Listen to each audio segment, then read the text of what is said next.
So good morning once again, all. Hope you're enjoying your morning, picking up all kinds of things from our first presentation. Our next presentation is called Equipment Design with Safety in Mind. Greg Kittle will be presenting it.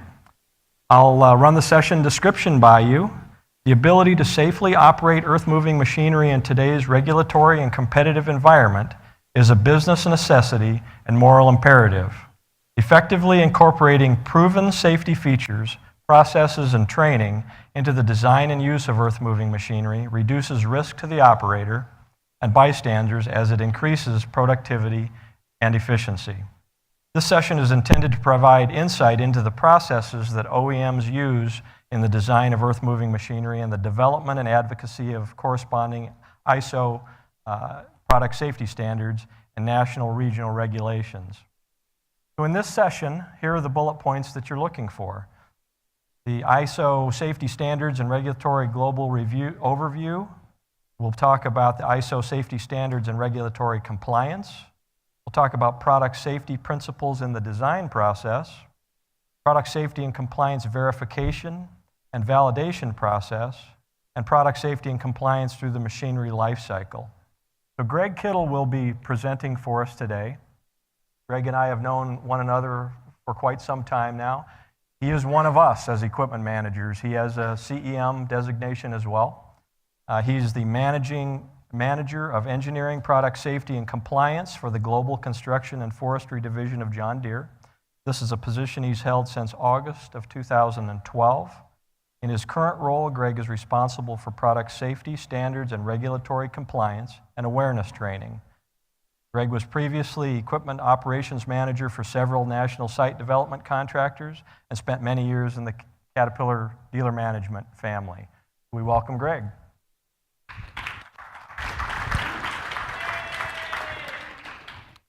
Welcome him warmly. Thank you, and thanks for inviting me to present today. It's great to be in Cleveland, and I just coined a new phrase because no one has ever said that before. You don't like Cleveland jokes? Well, I'm out of material, so why don't we just start here? So, as Greg had said, I am responsible for product safety and compliance from initial concept through design, testing, use, and life cycle of the equipment in the John Deere Construction and Forestry portfolio. Part of that is, in affecting that work, is to work closely with ISO standards technical committees for earth-moving machinery and forestry equipment and regulatory groups. And so to understand what we do, and again, this is very generic. All manufacturers work through a process very similar to this. We all incorporate product safety in our designs. So what is essentially the workflow that I have would be relevant to any other manufacturer. So the first thing to understand is ISO standards and regulations as they are today and what we hope them to be in the future, what they are, and which ones govern which part of our business. So global SDOs, or Standard Development Organization, and regulators are, I don't know why this is doing this, but there are bunches and bunches of them. And so the ones that we work with all of these in developing relevant ISO product safety standards, among other standards. ISO, the International Standards Organization, IEC are sister organizations. And then there are national standards organizations that represent their regions or countries, such as CEN, which is the European Standards Group. There is WorkSafe BC, there is the Brazilian ABNT, and so forth. We represent ANSI, which is the American National Standards Institute. And so the first standard that we'll talk about is the umbrella standard for earth-moving machinery. That standard is ISO 20474. And within that, the scope is the general safety requirements for all earth-moving machinery. And earth-moving machinery is defined as that processes or moves material for construction sites. These standards deal with most of the significant hazards and hazardous situations when they're used as intended, and that's very important to a very important idea here. Our design is meant to be safe to the operator and to the bystanders around it when it's used as intended, or under conditions of foreseeable misuse. So we also plan to some degree on what we can foresee as misuse when someone is using our equipment.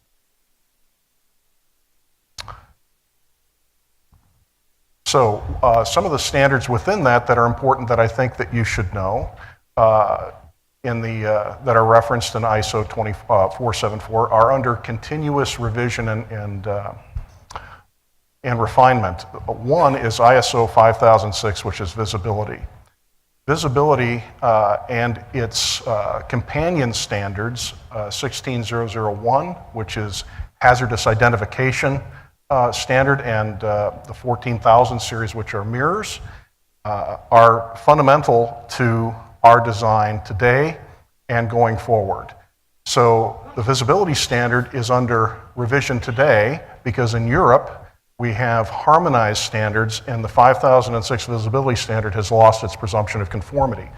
So what we've done is we have reached out to our SMEs, subject matter experts, including some of you, and we are trying to improve that standard so that visibility in very difficult areas of machines can be refined and that we can add an additional level of safety.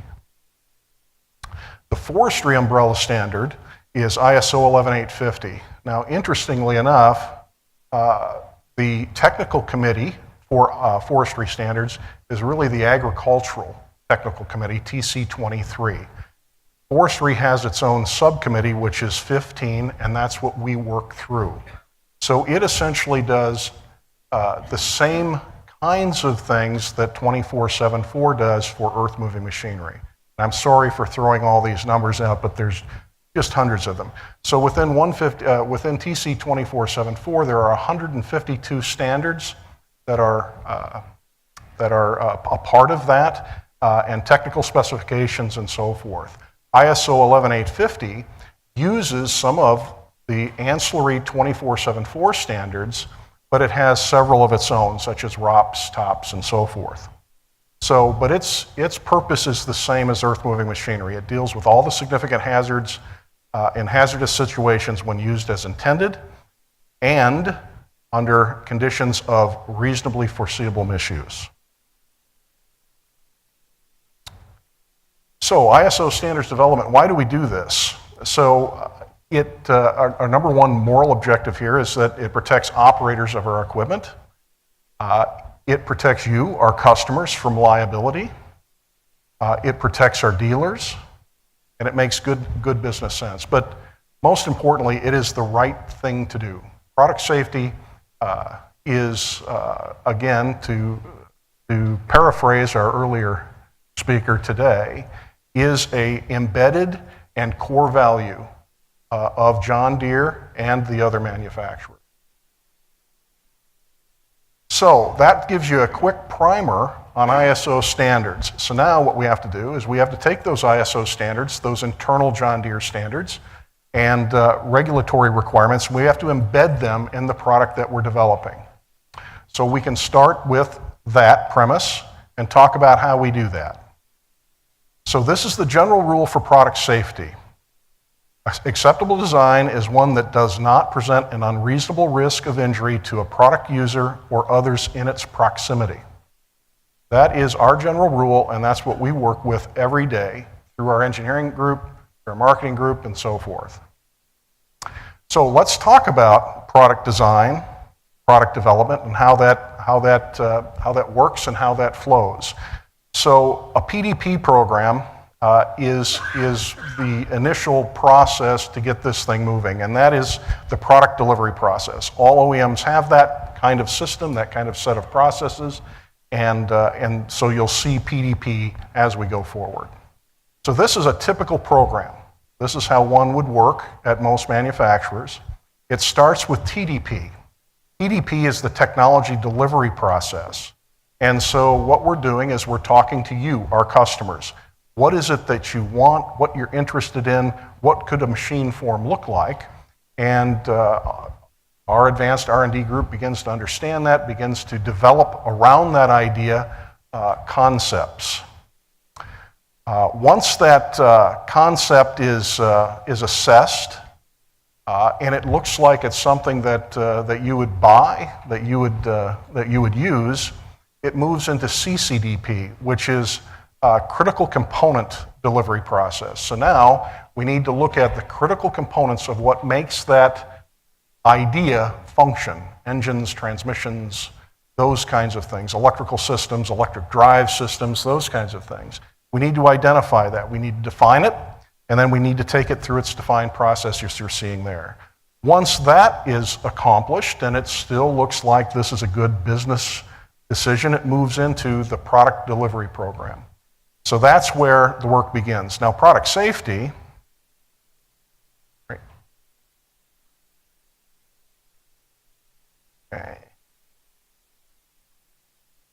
Now, product safety is involved from the very beginning. So when that idea is being conceived, we work with the engineering managers, the program managers, and advanced R&D. And what we do is we provide them a list of specifications based on the markets that they wish to go to. So globally, we have something called world-based requirements. All manufacturers do. And within that would be ISO 2474 for earth-moving machinery. It would be the regulatory requirements for individual regional markets, and it would be those gap standards that we develop internally. Those are given to the engineering managers, and then they work within that criteria to begin their development work. Embedded into that work is a product safety and compliance engineer. They sit through all the design reviews, they sit through all of the testing, they do systematic reviews, they sit in on CAGs, customer advocacy group meetings, and so forth, to ensure that the design that we are putting forward meets our product safety and compliance requirements. So, product safety and compliance integration into design, we identify the requirements at the start of the product delivery process. We are continually engaged in design reviews. We do gap analysis to the product line management, and what that means is we'll have a bunch of standards that are being revised, and the timing of those revisions have to be analyzed as it relates to the business development of that program. We provide that gap analysis and that information so that when they come out of that, they are continuously refining and improving their design so that they are compliant at the end. We also have a significant effort at working for design for fire reduction, including debris analysis and dynamic modeling, and special considerations for fall arrest provisions. That is a very growing area of concern, particularly as it relates to production class and larger mining equipment. So this is a typical product safety compliance plan, and so what you'll see is the standard, the discussion, the comments, and any revisions. The table on the right, make no mind, that's just simply a reporting tool that our engineering group uses to report that we're compliant with this. So this is what the engineering group will get at the beginning of their program, and then this is continuously refined as we go through the product delivery process. We also do this by functional groups because each functional group has its own set of requirements. So ISO 3450 would be a braking requirement for rubber-tired machines. We equate that directly to its functional area, so those very particular design engineers and structural engineers will have what they need to have to embed product safety and the international and internal standards into their design. So this is just an example of functional groups. This is ours, this looks like John Deere, but it's essentially what Caterpillar would use through SMCS codes or their functional codes or Volvo or any of the other manufacturers. They all do this in a similar fashion. So now that we've embedded our product safety and compliance within the design phase. Now we have to work through the next phase, which is product verification and validation, PV&V. So our group, the very same engineers, are embedded in PV&V to ensure that that design tests to the specifications within the standards, whether they be external or internal. And we do that in a variety of ways. Today, we're starting to do that at the very beginning of TDP through virtual reviews. Virtual reviews are becoming much more sophisticated, and we're able to take out error as it relates to design in ether rather than waiting until it's in metal form. That's very important because costs are driven, and your ability to initiate new technology in a design earlier is what we're driving towards. So here what you'll find is one of our product safety engineers is ensuring that this step is compliant to ISO 2867, and he's doing a deflection test. Also, he's going to measure this and ensure that the height is right for 2867 as well. 2867, I don't know that I mentioned, is access egress. So he's going to do this virtually, then he's going to ensure in the physical build that it came out right in the metal, and before we actually can go to production. And it is hands-on team evaluation, and it's cross-functional. So what you'll find is PV&V engineers or test engineers. You'll find design engineers in all the different functional areas, whether it be structural or powertrain or systems engineers, and product safety and compliance. They are all part of these reviews. So we had talked about fall arrests, and the reason that I put this slide here is that fall arrests are part of the design criteria. There is an ISO standard or an SAE standard, I'm not quite sure which. I think I have a slide that will tell us that tells us about where anchor points and what their physical requirements are and how to test for those. We provide the anchor point. Most manufacturers do. We do not provide the harnesses, the gear to attach to that anchor point. These are a few companies that do provide that, but essentially the anchor point where that is mounted to is what we identify in our OMs, and that's what we are designing and developing to today. So all of our production class machines, 850s, 1050s, 944, 844s, now have identified anchor points for fall arrest, the larger excavator as well, so that you can attach your preferred supplier's fall arrest equipment to it. So we've had lots of requests for this. Customer advocacy groups have requested this, and they're asking for provisions. There are so many varieties of these belts and harnesses and so forth that we believe that the aftermarket will take care of those issues. We have large customers that have requested certification for this, and certification is a requirement for some mining sites, and also for, I believe MSHA has a requirement for it as well. And so product safety and compliance researched, and we discovered this, and this is where the development began for the fall arrest anchor points. The next thing I would like to talk to you about is fire suppression or fire mitigation.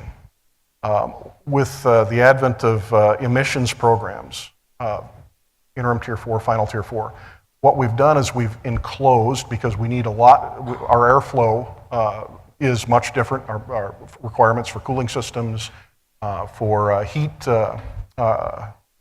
ejection and so forth, and there are a lot more hot spots on the inside of machine forms today than there once were.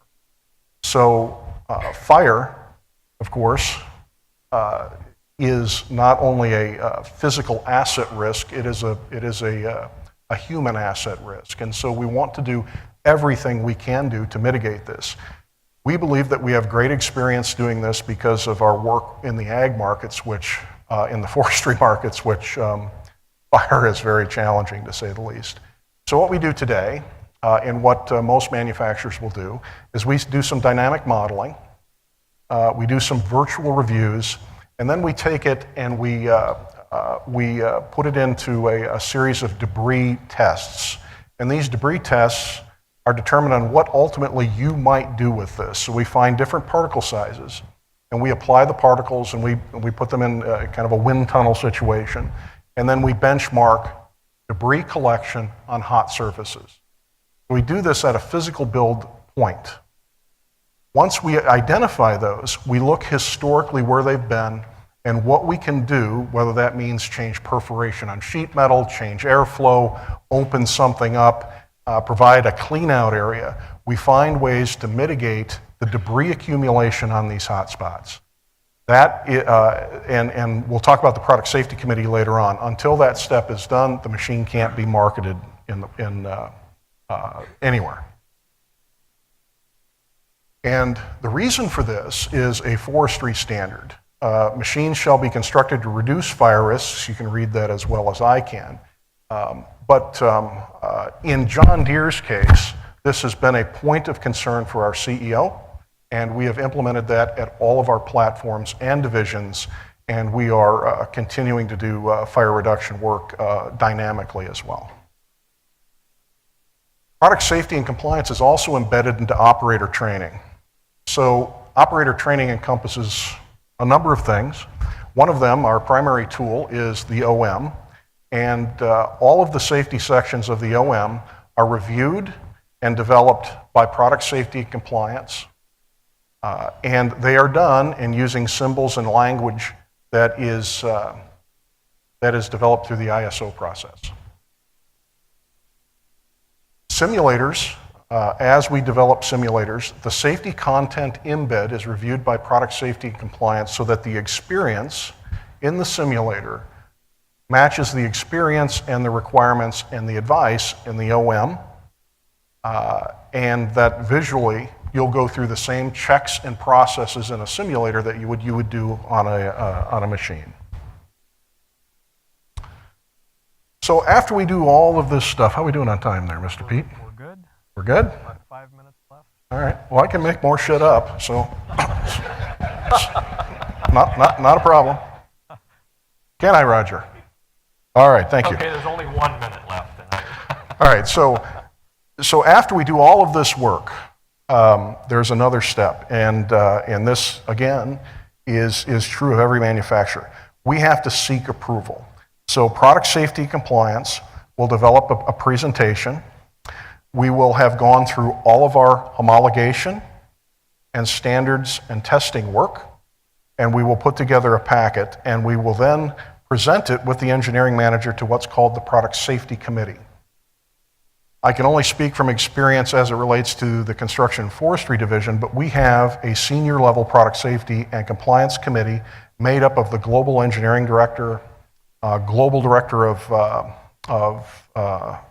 quality, the director of customer support, and so forth. And we present what we've developed and the markets that we intend to sell this in. We verify the requirements, we validate the test results, and then we confirm our safety review, including the fire, the debris analysis. And then we request an approval from this product safety committee for the start of dealer sales. A machine cannot leave our factory until that product safety committee has approved its sale. There are times when we are waiting certification certificates in regulated markets like the Eurasian Economic Community, which is Russia, Belarus, and others, where there's a delay, and so they will grant us a conditional approval, which means we can sell it in those markets that we've met those requirements, but we cannot sell it in a market that's regulated. So the Product Safety Committee will authorize that. Once that's done, it will be released for start of dealer sales. I have a few questions. As Greg and I were going through this previously, I had made a couple of notes, and I'm going to share those with you. Then I'm going to get up and grab a mic and see if there is anything that any questions you would have from the audience. But let me prime this with a couple. One of the things in my opening remarks this morning, I mentioned the link between AEMP and AEM, all the things that we are doing jointly. And one of the things that we're doing jointly, obviously, is related to telematics. You've heard a lot about this version 2 of the standard that's coming out, and I wanted to bounce off Greg. He's talked a lot about the ISO standards, and so that's where that telematics standard resides right now, is it's in the hands of ISO. So my question was this: ISO standards, why do I care? What's it for the end user? And then we've had kind of a protracted period while we're waiting for this to be released. What's that all about? So if you could talk about that in relation to telematics. Sure. So first of all, what's in ISO standards for you? ISO standards are important because they allow a standard design of product safety globally, one. They don't restrict innovation, so you can continue innovating while using this. 3, it helps you in your liability management. We live in a very litigious society, and the U.S. does not require adherence to ISO standards, but our plaintiffs' attorneys sure make us. So it covers you from a liability point of view. And finally, it gets your voice in, potentially, as an SME, into some of those more important safety functions on machines and the development of those. As it relates to the ISO standard for telematics, it is ISO 15143 Part 3. It is a technical specification.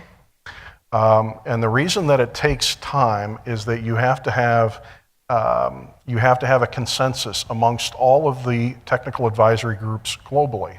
So it's not just the US pushing this forward. CEN in Europe has a say. The Japanese have a say. The Chinese have a say. And in a lot of cases, these working groups have to find a way around all those different challenges. We have, with this particular standard or technical specification, we just got agreement with the Japanese. I think Nick Bolweg has, and Nick Red from John Deere and Caterpillar respectively, I think just presented on that the other day. So we are moving forward. The reason ISO standards are so important is who adopts that particular standard. And what you really want for telematics is for third-party software developers, like they do in the ag space, because now all of a sudden, you have a great deal of confidence for people like Explorer or Build to Win or Heavy Job to develop their systems, not just their work tools, but their accounting programs and their enterprise systems with this telematics standard in mind, because it's an ISO standard. They can relate to that, the technical information is there, and it is relatable across the world. So a global manufacturer only has to do that once. I would like to point out that the folks that are in this group, the manufacturers, John Deere, Caterpillar, Volvo, Komatsu, just so that you know, have invested a great deal of time and effort in this. It has cost my group, I can't speak of the Caterpillar group, but it has cost my group well north of $50,000 just developing the standard. We recognize this is something that you want. You are our customer. We care about you. We're going to develop it in the right way. The other reason it's so important there is now let's think about what else we can do. Now let's engage worksite systems folks like Trimble and Topcon and Leica and those kinds of people. Let's get information that can flow from those people so that you truly have a connected worksite. So now it's a productivity tool, it's a logistics tool, it's all of those things. Can't get there without an ISO standard so that these third-party developers can make that work. And I think that's going to be tremendous for us when it comes to the enterprise software and collecting that information and feeding it into our systems. I think that's going to be huge. So yes, it has been a protracted period as we wait for that release, but on the other hand, I think that the wait will be worth it in the end. I think we'll all benefit. One of the things we saw in Greg's presentation had to do with operator simulators. So that was another question that I have.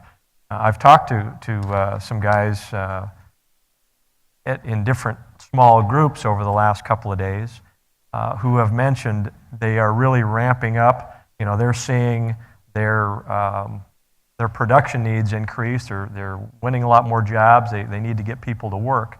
So I wanted to have Greg expand on use of simulators to train our operators and get those guys in the field. What are your thoughts on simulators, and how do we make them available to more people? Well, I can't speak for the marketing part of this, but, well, yeah, I'll try. But anyway, so I'm responsible, or my group is responsible, my people are responsible for embedding product safety within the simulators, and compliance actually as well.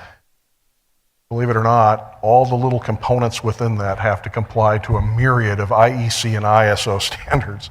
So just getting the damn thing out there is kind of a chore. But our dealers, and I know this from my many years in the Caterpillar dealer organization too, our dealers will have these simulators. They have people there that can train and will train, and we have our training center in Davenport, Iowa, that trains instructors, that does a significant amount of training.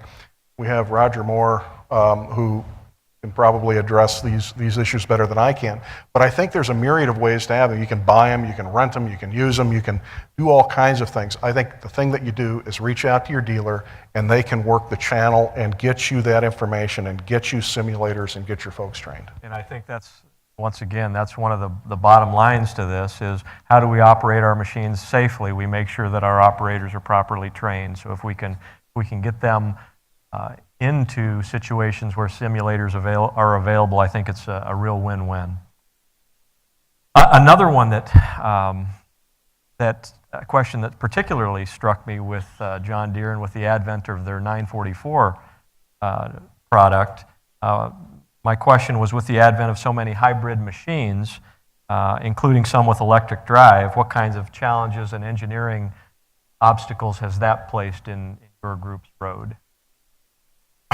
So that's a really good question. So we have hybrid machines, and we have electric drive machines, the 944 being the latter.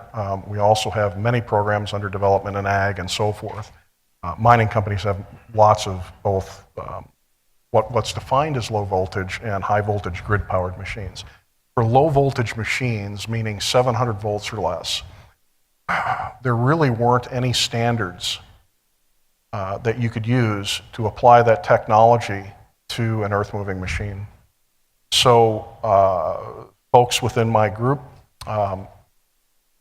put a new work item proposal together for TC 127, and we developed ISO 14990. There are 3 parts to that, specifically for low voltage electric drive and hybrid machines. So incorporated that would be some IEC safety functions that came from mining. There are some that came from automotive and so forth. So we're embedding what essentially is a collection of the best technologies, the most durable technologies for earth-moving machinery embedded within this standard.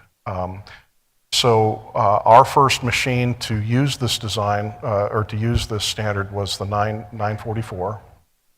So it is fully compliant to ISO 14990, and I'm sure the other manufacturers in their development programs are doing the same. The other thing that we do, and I'm not as familiar with this, but certainly our marketing people can address this, or our dealer people, we have required and will require very specific training for electric drive and hybrid machine maintenance and service, including specialized PPE and an understanding of how electrification is much different than what it is, even with grid-powered equipment, and certainly with mechanical drive systems of old. Did that answer your question? That did well. You did well. All right. I knew there were challenges there, and that's what I was looking for. I have one final question, and I'm going to go grab a mic now. We'll let Greg work on this one while I get into the audience. Katie's going to grab a mic as well.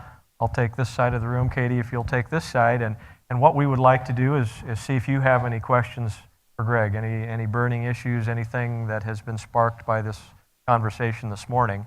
My final question, you showed what it took to take a machine from concept to when it was ready to sell. That being said, well, it looks like they've got 2 mics, so we might be covered here. That being said, what kind of time frame is involved in that process from birth to, birth of a concept to we're selling it in the marketplace? Well, that varies. So if it is a PDP program that might be something for emissions, that could be a short PDP program of a year and a half or so. If it's a new model, earth-moving machinery, maybe it's a backhoe, that's typically 3 years. Our skidder, I think, I could be wrong about this, but was 7 or 8 years. The 944 was 9 years. The 1050 was, so these vary, but they can be very long programs. And the reason that they are is not just product safety compliance, but performance and ensuring and making sure that your thoughts are embedded in that design. And quite frankly, when you're talking about production class machinery or capital intensive assets, it's important to get it right from the beginning. And so these can vary in length. If you look at skidders that are being sold in the world, they're very small numbers in comparison to a backhoe, as an example. So you got to make that right. It's a once in a generation engineering change. So it just depends on the product, but certainly no less for a product delivery program model of less than a year and a half, and they can go up to 8-9 years. Okay. A final thought before we start Q&A. Greg rattled off a lot of ISO codes, a lot of acronyms. We're going to be having lunch shortly. There will be a test, and if you can pass enough of the acronyms and identify the ISO codes, you'll get to eat. So be thinking about that as we start some Q&A. I am going to grab a mic. I'll take the center section here, but please feel free to any questions. As an industry, I think we still struggle with backing incidents. And, we have such things as backup cameras, which you mentioned. We have Circle for Safety. We have spotters. So, showing the hazard identification sensor, makes you think about that as applied, not necessarily to the yellow iron, but trucks, light trucks, heavy trucks, where we may experience backing incidents. So as an industry, how do we overcome that? Is technology the answer? I think it's part of the answer, but again, having backup cameras is not the answer. We still find we may experience backing incidents. And whether that sensor is the answer, I don't know. And I think you commented somewhere in your discussion about maybe technology overload. All of this technology in front of an operator, even us driving our car down the road nowadays, so much technology, touch screens, your phone, everything, can be a distraction. So I'm just wondering how that can all tie together and how as an industry, we can get past, backing incidents. So I think technology can play a role in that, and there are other technologies beyond that. Rods would be one, rear object detection systems. In fact, they are being embedded in standards as we speak. But let's remember one thing. So the job of the operator is to operate safely and to ensure that he's doing the right things all the time. We can't engineer our way out of that. It is incumbent upon you folks to do your job site risk analysis, training, and so forth. And we can do our part, but we can't. But you can't design your way out of this. That's impossible. Technology overload is certainly one of those things. But generally, when you get someone in a cab and they believe that they're bulletproof, they will find a way to get the bullet.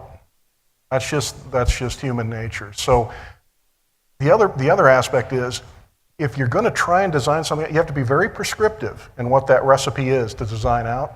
All of a sudden now, you're prescribing technology. Innovation stops. So there is always a rub between productivity and product safety, right? If you kill productivity by being too prescriptive in how that machine can operate, then what's the value to you? Beyond that, if you become very prescriptive, can you afford to pay 3 times the amount for a machine that performs as it did before, only theoretically with more safety gadgets? There's always a rub. The first place is, number one, is for the operator to operate the machine as it was intended to be used. If he does that, if he just does that, he'll be safe.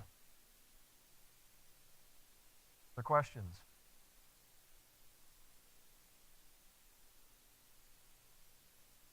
Going once? Well, that would tell me that we must have covered the topic rather well. I have a question regarding legacy equipment, and are there any programs that the OEMs have to certify applying some of this technology to legacy equipment, such as the fall protection? I'm sorry, could you repeat that? I'm sorry. The question involves legacy equipment, older equipment. If we're trying to bring it up to standard, and Yes. we want to install something similar to the fall protection systems, for example, Yeah. is there any certification or program where we can have that certified on the legacy equipment from the OEMs? Yeah. So there is no way to apply new standards to older technology. So an example would be to apply the braking standard or the steering standard to a machine that was produced maybe 20 years ago. There have been changes in the complex controls in those systems that they wouldn't comply. So that's problematic in and of itself. But they did comply with the standard at that time. And what happens is over the course of its life, it's been repaired, it's been altered in some way that it no longer complies with the standard as it existed then. You can, in theory, get that machine to comply to the standard that it was designed to. But that's about the best you can do. You can't put a CAN-enabled tool on a machine that's not CAN-enabled. So that's just the technological reality of it. But there are tools, and so the idea with our system here is you don't necessarily have to have CAN. It's a digital switch. It can do all kinds of things that you can use it for without having the latest technology. I know that's really not getting at what you're driving at, but there is no third-party certifying agency in the U.S. or in Canada, or North America, or South America for that. So there is no certification that you can gain by revisiting ISO product safety standards. Did I answer that? Kinda.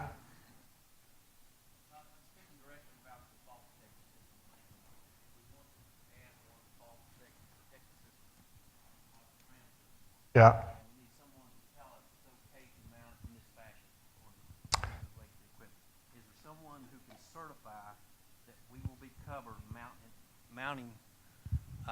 Mounting that equipment to in a certain way. So, Greg, would you repeat the question maybe so everyone can hear it? Yeah. So if you were to mount a rear object detection system on a machine, is there someone that can certify that installation so that it's compliant? Is that? Yeah, that or a fall protection system. Okay. So a fall arrest system. So the fall arrest system, as long as the design for the anchor point, that's as far as an OEM will go. I think, though, that that the MSHA compliance for the fall arrest can be achieved with one of those other vendors that I mentioned. When it comes to rear object detection systems, what you would do is you would work directly with what we would have, it's called DMAC, the Dealer Marketing Assistance Center, through your dealer, and you would have a design, and we would work with our design folks to incorporate that into an existing machine form. Generally speaking, as long as you don't try to incorporate that into a complex control, you're probably okay. But there is no certification for that. There would be maybe certification, or at least a statement of compliance to MSHA or OSHA's requirements that you could get from that vendor.